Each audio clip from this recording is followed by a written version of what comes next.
The dust of Redemption Creek settled on Alara Vance's worn skirts like a second layer of grief. It was a fine, pale dust that smelled of sun-scorched earth and finality.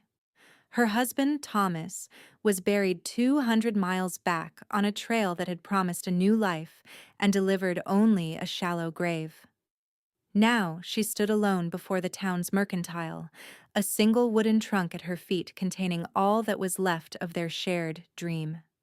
The townsfolk moved around her like a river parting around a stone, their glances quick and dismissive. They saw the fraying hem of her dress, the exhaustion etched into the lines around her eyes, but most of all, they saw her hands. Her hands were a map of a life lived in service to others, a thin, white line across her right palm from a birthing knife that slipped. A puckered starburst on her left thumb from a poultice applied too hot in haste to draw a fever. The knuckles were red and raw from lye soap and endless scrubbing, the skin crisscrossed with 100 tiny nicks and calluses from tending herbs, delivering foals and gripping the reins of a wagon for 1,000 unforgiving miles. They were not the hands of a lady, they were the hands of a survivor. And in Redemption Creek, that seemed to be a kind of sin. She sought work first at the dressmaker's shop, but the woman took one look at her hands and shook her head. "You'd snag the silk," she said, her voice thin as thread. At the hotel, the manager eyed the scars and offered a job scrubbing floors, a position that would only deepen the wounds. Alara needed lodging, food, a reason to draw the next breath. She took the job. For a week, she existed in a world of steam, soap, and the ache in her back. The women of the town spoke over her as if she were a piece of furniture, their whispers catching in the humid air of the laundry room. They spoke of a man named Silas Blackwood, a name that carried the weight of land and power. A man who owned the largest ranch in the territory, a man who was as cold and remote as the mountains that shadowed the valley. A widower. It was Mrs. Agatha Finch, the banker's wife and the town's self-appointed moral compass, who made her revulsion plain. She had come to the boarding house for tea, and her gaze landed on Alara's hands as she set down the tray. A small, sharp intake of breath, a tightening of her lips. "Good heavens," she'd murmured, just loud enough for the other ladies to hear. "Look at her hands, utterly ruined." The words were a brand, marking Alara as coarse, common, and unwanted. From then on, the stares were no longer curious but condemning. She was the woman with the scarred hands, a creature of dirt and toil, unfit for polite society. One afternoon, as she wrung out a heavy sheet, the laundry door creaked open. A man stood silhouetted against the harsh sunlight, his frame so large it seemed to swallow the light. He wore dusty boots, denim trousers, and a plain wool coat that spoke of work. Not wealth, but the way he held himself radiated an authority that silenced the gossiping women instantly. His face was weathered, his eyes the color of a stormy sky, and a thick, dark beard did little to soften a jawline that looked carved from granite. This had to be Silas Blackwood. He did not look at the women who fluttered and preened for his attention. His gaze swept the room and landed on Alara. He saw her, not as an object to be ignored, but as a person.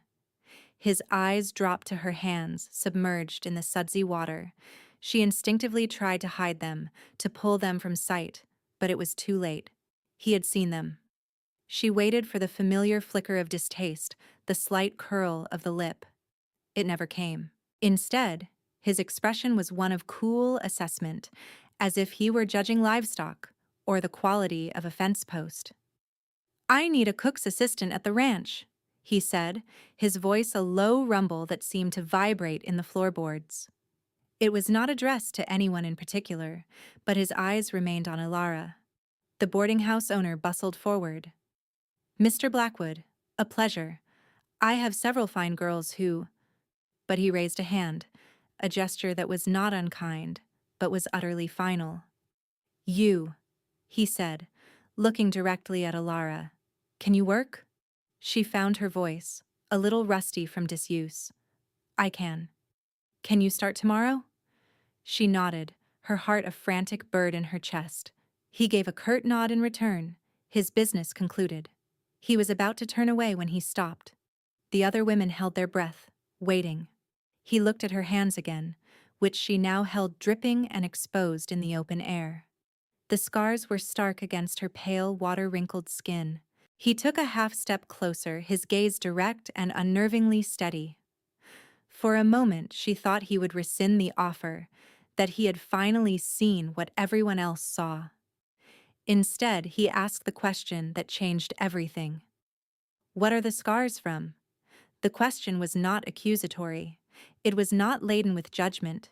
It was simple, direct curiosity, the kind of question one asks when they genuinely want to know the answer. The air in the room was thick with unspoken shock. No one had ever asked. They had only assumed. Alara met his gaze. Work, she said, her voice clear.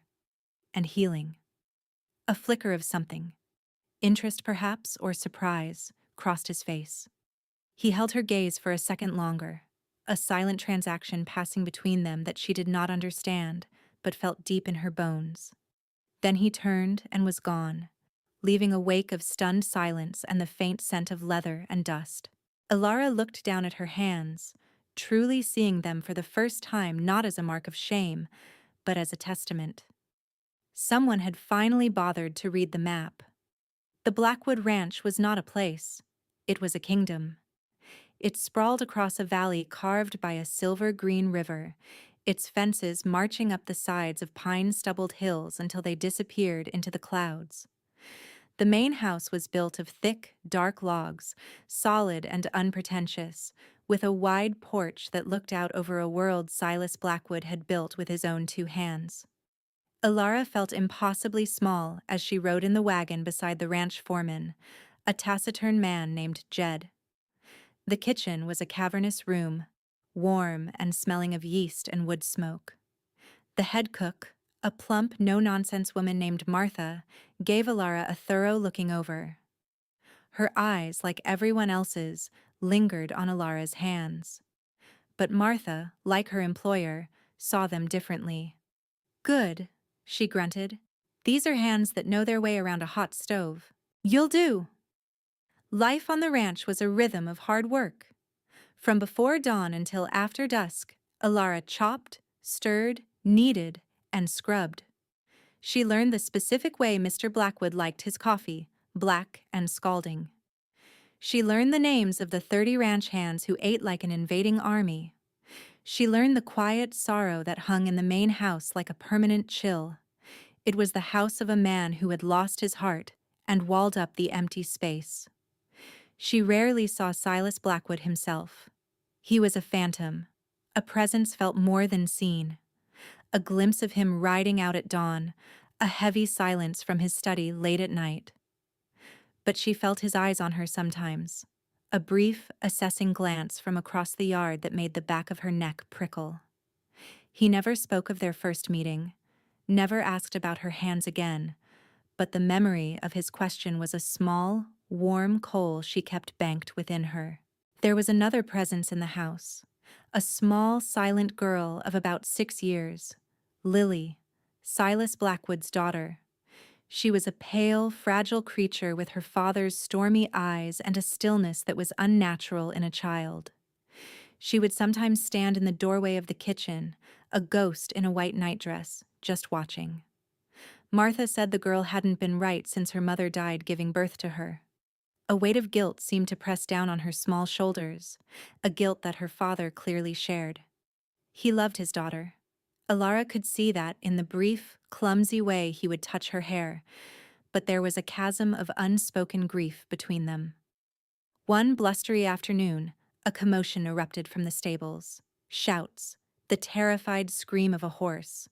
Alara ran out, wiping her flour-dusted hands on her apron. One of the ranch's prize mares, a beautiful palomino named Starlight, was down in her stall, struggling with a difficult birth. The foal was breeched. 2 ranch hands were trying to help, but the mare was panicked, kicking wildly. Jed was there, his face grim. Silas Blackwood stood by the stall door, his expression like stone, watching the scene with a cold detachment that felt like despair. "She's not going to make it," one of the hands said, backing away from a flailing hoof. "We'll lose them both." Silas's jaw tightened. "Then do what you have to." The words were a death sentence for the horse. Something inside Alara snapped. She had seen this before. She knew what to do. Before she could think, she was pushing past the men. "Wait," she said, her voice firm. Jed grabbed her arm. "Miss Vance, this is no place for you." She shook him off, her eyes fixed on the terrified animal. "I can help." She looked directly at Silas, her gaze challenging him. "Let me try." For a heartbeat he stared at her, his face unreadable. Then he gave a single sharp nod. The men backed away, leaving her alone with the struggling mare. Ilara entered the stall, murmuring in a low, soothing voice. She didn't approach the horse's head or her dangerous hooves. Instead, she knelt in the straw and began to gently stroke the mare's heaving flank. Her touch was firm, steady. The mare's wild eyes rolled towards her, but she didn't kick. "Easy now, girl," Ilara crooned. "Easy. I'm here to help you. Just breathe with me." Her scarred hands, the ones the town ladies scorned, went to work. They were not clumsy or coarse. They were knowing, gentle, and incredibly strong. She worked with a quiet, focused intensity, her movements sure and practiced. The men watched in stunned silence. Silas Blackwood leaned against the stall, his arms crossed, his stormy eyes missing nothing. He watched as her hands, covered in the sweat and fluid of birth, did what his men and their brute strength could not. He saw the way the panicked animal calmed under her touch, the way she seemed to speak a language the mare understood. After what felt like an eternity of tense, focused effort, there was a final surge. Alara, with a strength no one would have guessed she possessed, guided the foal into the world. It lay steaming in the straw, a perfect, long-legged colt. The mare, exhausted but alive, immediately turned her head to lick her newborn. Alara sat back on her heels, breathing heavily, her arms and apron smeared with evidence of the birth. She looked up and met Silas Blackwood's eyes. The cold detachment was gone. In its place was a raw, unguarded expression of awe. He had seen past the scars, past the servant's apron. He had seen the strength within her, the life-giving power in her hands. He didn't say a word. He didn't have to. In that moment, the foundation of his walled-off world had begun to crack. She had proven herself not with words, but with action, and he had been there to witness it. The incident with the mare shifted something in the ranch's ecosystem. The ranch hands, who had initially seen her as just another kitchen worker, now looked at her with a grudging respect. Jed would nod to her in the mornings. Martha would save her the choicest cut of bacon. But the most significant change was in the little girl, Lily. The child began to seek Alara out, appearing silently at her side as she weeded the small patch of ground behind the kitchen where she had started an herb garden. Lily never spoke, but she would watch Alara's hands as she crumbled soil, planted seeds, and tended the delicate green shoots. She would hand Alara a trowel or a watering can, her small face serious and intent. Ilara never pushed her to talk. She simply accepted her presence, speaking to her as she spoke to the plants and animals, in a low, calm voice, explaining what she was doing. She was planting chamomile for sleep, mint for upset stomachs, yarrow to staunch bleeding. To Ilara, it was just common knowledge. To the silent child, it was a quiet magic. One evening, the autumn chill turned sharp, and a fierce wind howled down from the mountains. A storm blew in, and with it, a sickness. Lily began to cough, a dry, rasping sound that echoed in the silent house. By morning, she was burning with fever. Silas sent for Dr. Miller from town, a portly man with a pompous air and hands that smelled of carbolic soap and whiskey. He diagnosed a lung fever, administered a bitter-smelling tonic, and assured Mr. Blackwood the child would be fine. But she was not fine. The fever climbed, leaving Lily delirious and weak. The doctor returned, his confidence wavering, and prescribed bleeding, a suggestion that made Silas's face turn to thunder. Ilara watched from the doorway, her heart aching for the little girl and the helpless father. She recognized this fever. She had seen it on the trail. She knew the doctor's medicines would do nothing. That night, Silas sat by his daughter's bedside, a statue of despair. The great, powerful Silas Blackwood was helpless, terrified of losing the only piece of his wife he had left. He was reliving a nightmare, and the guilt was eating him alive.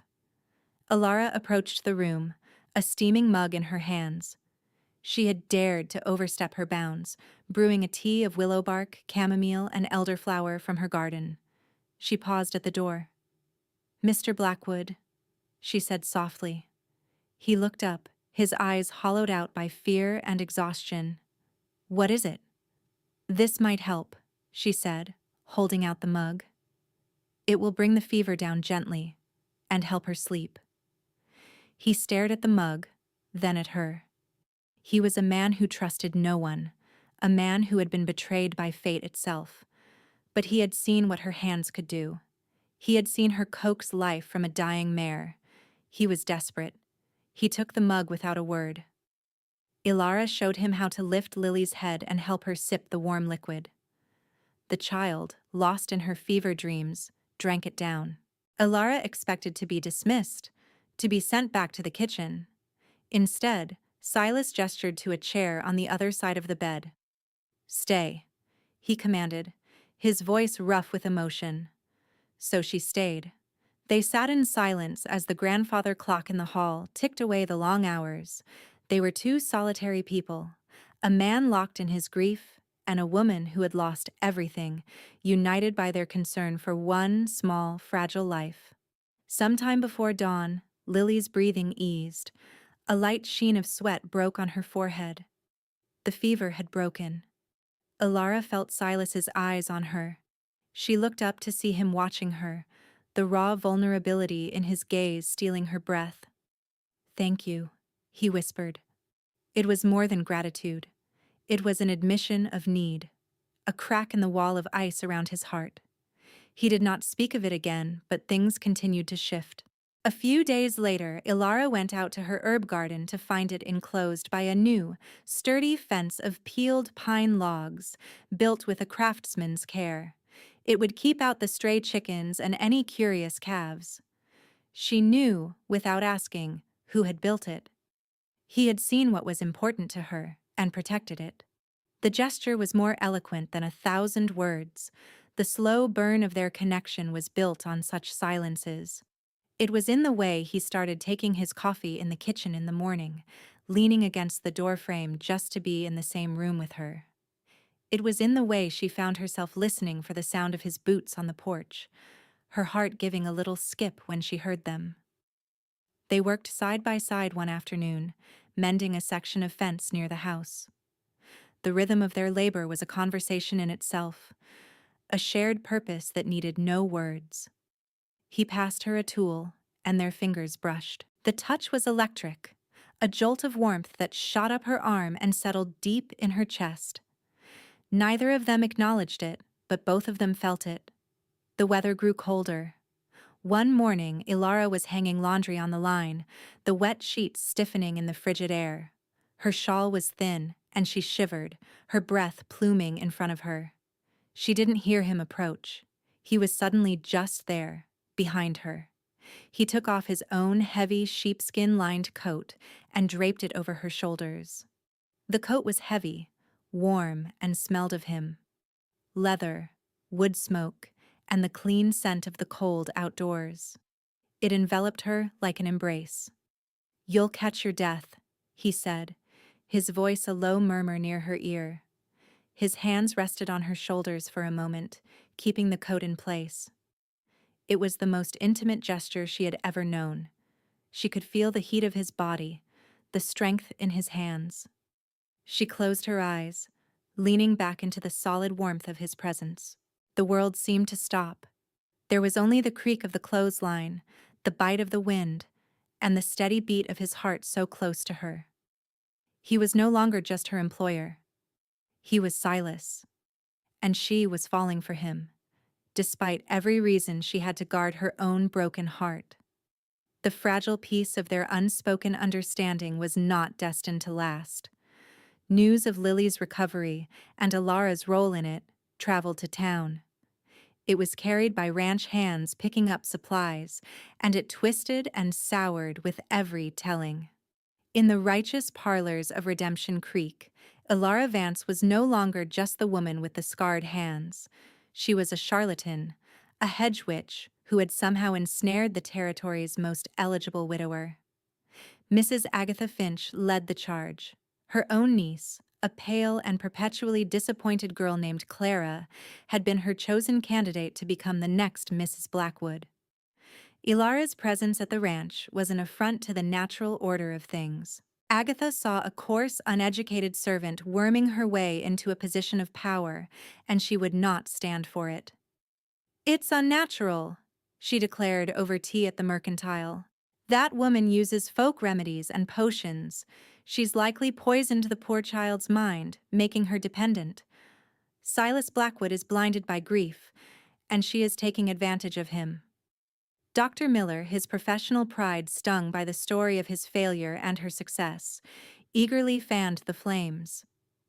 "These country remedies are dangerous," he pronounced loudly at the saloon. "There's no science to them. It was a coincidence, nothing more. Or worse, she's using some kind of witchcraft to make it seem she has a power she does not." The whispers grew into a chorus of condemnation. Elara felt the change in the air when she had to ride into town for supplies. The shopkeepers were curt. The women turned their backs as she passed. The very dust seemed to cling with a new malice. She was an outsider, a threat, and the town was closing ranks against her. Silas was aware of the rumors. She saw it in the tightening of his jaw when a townsman would fall silent as he approached, in the way his eyes would go cold and hard. But he said nothing of it to her. He retreated into himself, building his walls higher as if to protect the fragile connection growing between them from the town's poison. His silence, meant to shield her, felt like a chasm opening between them. The threat became terrifyingly real when Lily fell ill again. It started with the same cough, the same fever. But this time, it was worse. The child's breathing was shallow, her small body racked with tremors. Panic, cold and absolute, seized Silas. He sent for Dr. Miller again, perhaps to prove the town wrong, or perhaps because his fear drove him back to conventional authority. Dr. Miller arrived with Mrs. Finch in tow, a self-appointed chaperone of decency. They swept into the house, their faces grim with a kind of triumphant pity. The doctor examined Lily, his pronouncements loud enough for the entire household to hear. "It's as I feared," he said, shaking his head. "The girl's constitution has been weakened by those concoctions. Whatever that woman gave her created this relapse." Agatha Finch stepped forward, her eyes glittering with righteous fury. She pointed a finger at Elara, who stood helplessly in the hall. "You see, Mr. Blackwood, this is what happens when you allow an ungodly woman to practice her dark arts in a Christian home. You must send her away. For your daughter's sake, for your own reputation, the town demands it." It was an ultimatum. Her or his standing. Her or his child's safety, as defined by them. Elara looked at Silas, her heart hammering against her ribs. She saw the war in his eyes, the terror for his daughter, the weight of his position, the pressure of the community he had to live in. He was a powerful man, but even he could not stand against the entire town. She saw the flicker of doubt, the instinct to retreat to what was known and safe. He looked from the doctor's confident face to Agatha's smug one, then to his gasping child. Finally, his gaze fell on Alara. It was filled with a terrible, tearing conflict. And then he made his choice. "Ilara," he said, his voice flat and devoid of all the warmth she had come to know. "Go to the kitchen. Stay away from Lily." The words struck her with the force of a physical blow. He had not defended her. He had not trusted her. He had chosen them. He had retreated back into his cold, closed-off fortress and locked the gate behind him. The fragile trust they had built lay shattered at her feet. She was once again the outsider, the woman with the scarred hands, the unwanted stranger. The silence that followed his command was heavier than any sound. Ilara turned without a word, her back straight, her head held high, and walked away. But inside, her world had crumbled to dust.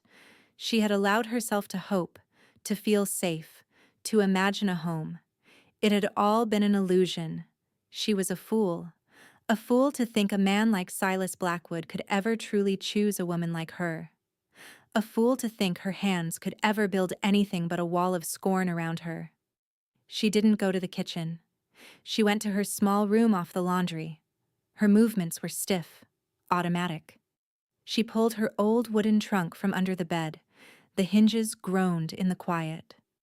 There was nothing left for her here. To stay would be to endure the daily humiliation of his choice, to see the triumph in Agatha Finch's eyes, to watch the child she had come to love fade away under the doctor's inept care. Worse, her presence was now a danger to Silas himself. They would use her to ruin him. She would not allow that. She packed her few belongings: the worn dress, her mother's book of herbs, the small carved bird Thomas had given her on their wedding day. Her hands, her cursed, scarred hands, trembled as she folded her apron. She would leave before dawn. She would walk until she could walk no more, disappear back into the wilderness that had almost claimed her once before. It was better to be alone in the wild than to be alone in a house full of people where she was no longer wanted. The pain was a cold, hard knot in her chest, a grief deeper than any she had known, even when she had buried her husband. She had not realized until this moment, until she had lost it, that she had fallen in love with Silas Blackwood. The house was quiet with the tense, waiting hush of a death vigil. Ilara sat on the edge of her cot, her trunk packed, watching the moonlight paint a silver square on the rough wooden floor. She was waiting for the house to fall into a deep sleep before she slipped away. Every creak of the floorboards, every sigh of the wind, felt like a judgment. He had retreated into his damage, and she was the collateral. The connection she thought they had, the unspoken language that had passed between them, was gone, destroyed by fear and public opinion. This was her lowest point. Lower than arriving in town with nothing, because then she had nothing to lose.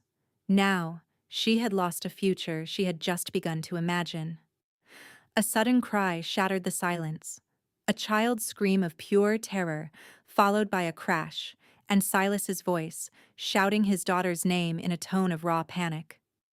Ilara was on her feet in an instant, her own pain forgotten. She ran from her room, down the darkened hall towards the light spilling from Lily's doorway. The scene was chaos.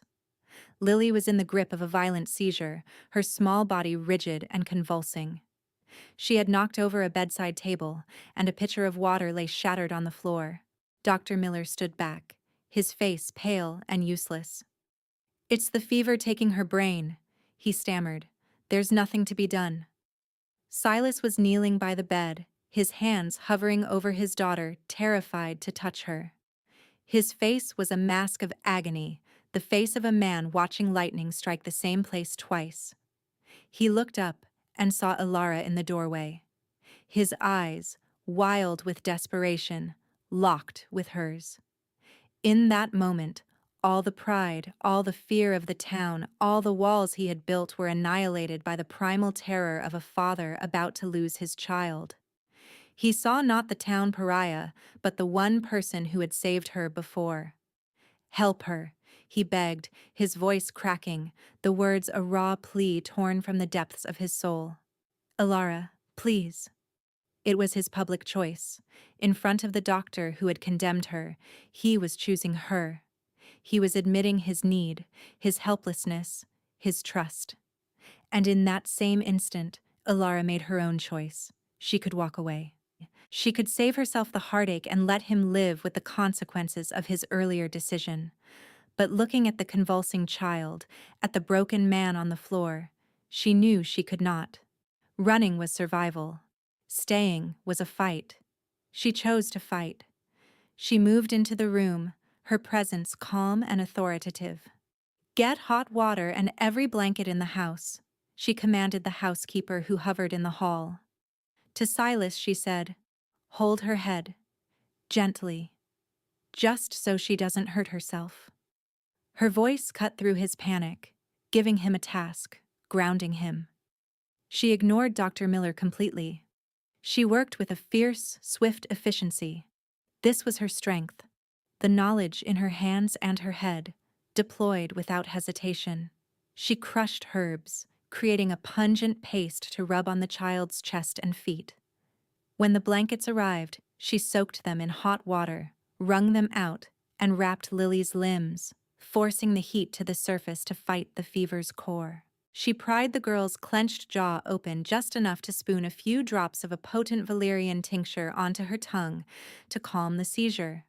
For over an hour, she fought for the child's life. Silas never left her side, following her every instruction, his eyes never leaving her face, his trust in her absolute. He watched her scarred hands, not as symbols of coarseness, but as instruments of a fierce and gentle power. He saw the knowledge, the courage, the grace in them. He saw everything he had been blind to. Slowly, miraculously, the seizure subsided. Lily's body went limp, her breathing ragged but steady. The terrible heat began to recede from her skin. Alara collapsed into a chair, slick with sweat, utterly spent. The crisis had passed. Lily was sleeping, a true, healing sleep. The silence in the room was profound. Dr. Miller, his face a mottled red of humiliation, tried to speak. "A temporary fluke." Silas rose to his full height, turning to face the doctor. The grief and fear on his face had been replaced by a cold, quiet rage. "Get out of my house," he said, his voice dangerously low. "And if you ever speak a word against this woman again, I will personally tear down everything you have built in this town." The doctor paled and practically fled the room. "Now," Silas turned to Alara. He walked over to her, his boots silent on the wooden floor. He knelt before her chair, a gesture of supplication that stunned her. He took her hands in his, her tired, stained, scarred hands. He held them not gently, but with a reverence that made her want to weep. He lifted them to his face, pressing his cheek against her rough knuckles. "These hands," he said, his voice thick with emotion, the words meant for her, but loud enough for anyone listening to hear. The whole town looked at these hands and saw shame. I looked at them and was a blind fool. He looked up, his stormy eyes shining with unshed tears. "They saved my daughter. They delivered my finest colt. They built a garden from nothing. Alara, they saved me." It was his revelation, the public vindication. He was not just choosing her. He was declaring her worth to the world and to himself. He was tearing down the warrant of public opinion, defying the judgment of the town. He was putting down his pride for her. And in saving his child, she had rescued him from the prison of his own grief. The rescue was mutual. The glass slipper was not a shoe. It was the truth of who she was, a truth he now saw and proclaimed. The spring that followed was a season of quiet healing. Mrs. Agatha Finch, publicly shamed by Silas's declaration and the doctor's hasty retreat from prominence, found her social power greatly diminished. The whispers against Alara died out, replaced by a grudging, then a genuine respect. Women would now occasionally stop her in town, not to scorn her hands, but to ask her advice about a colicky baby or a stubborn cough. She was no longer an outsider. Alara never moved out of her small room. Instead, Silas moved her belongings, trunk and all, into the master bedroom next to his own. Her book of herbs now sat on the fine mahogany nightstand. Her simple dress hung in the wardrobe next to his coats. The house, once chilled by sorrow, began to warm with life. Laughter was heard in the halls. Lilies at first, a sound as bright and welcome as a spring robin. And then, slowly, Silas's own deep rumble. He had opened himself up, sharing the story of his first wife, not with the crushing guilt of before, but with a gentle sadness that Alara helped him bear. He learned to speak her name, to tell Lily stories of the mother she never knew. In teaching him how to grieve, Alara had healed a wound far deeper than any she could treat with herbs. One evening they sat on the porch swing, a comfortable silence between them as they watched the sun set fire to the clouds. Lily was in the yard, laughing as she tried to coax the young colt Alara had saved to eat a carrot from her hand. The herb garden was flourishing, a patch of vibrant green against the dark soil. The whole world felt peaceful, settled. Silas reached over and took her hand. His large, calloused palm enveloped hers. He traced the thin white line on her palm, the puckered starburst on her thumb. He did it not with pity, but with a familiar tenderness that felt more intimate than any kiss. I used to think strength was about building fences, about owning land, about never needing anyone, he said, his voice soft. You taught me it's about mending what's broken. You mended my daughter. You mended this house. You mended me. She leaned her head on his shoulder, the rough wool of his shirt familiar and comforting. And you gave me a place to plant my roots, she whispered. She was no longer the woman running from her past, the widow with nothing but a trunk. This was her home, not because she had nowhere else to go, but because she had chosen to stay, and he had chosen her. He turned his head, his beard brushing against her temple.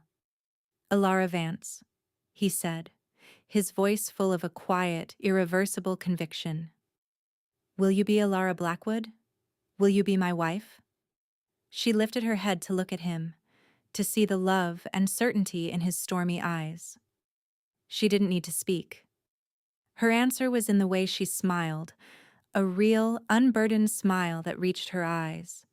It was in the way she leaned in and finally, gently, pressed her lips to his. The frontier was still wild, the world still held its dangers, but here, on this porch, in the circle of his arms, she was safe. She was home.